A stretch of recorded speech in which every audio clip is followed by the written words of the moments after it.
Naniniwala ba kayo sa sinasabi nila na kadalasan ang obstacle natin or yung mga challenges natin, ang pinakamalaki nun is yung sarili natin. Kasi yung sarili kasi natin yung magdidictate kung paano tayo lalaban, kung paano tayo kikilos, kung paano tayo magre-react. Sabi nila, di ba, sa lahat ng nangyayari sa atin, 95% is what happening to us is our behavior.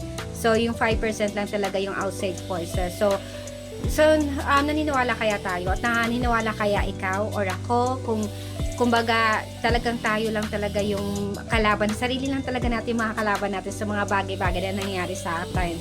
Kasi it's how we react, it's how we process things, it's who we are talaga. So, sabi nga nila, yung reaction natin, sometimes yung reaction natin is based on our past. So minsan kung may traumas tayo, meron tayong mga iniisip na nasa past pa, yung isip natin, yung puso natin, yung damdamin natin, consciousness natin nasa past pa.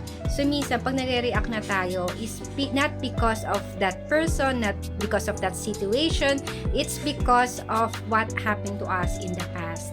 So kaya siguro sinasabi na yung obstacle, yung greatest obstacle natin is ourselves. So ang kalaban talaga natin is yung mga sarili natin. So maybe we need to make it a habit na talagang kailangan may self-awareness tayo at talagang kailangan talaga tutulungan natin talaga yung sarili natin katulad ng mga sinasabi sa akin ng mga tao sa paligid ko.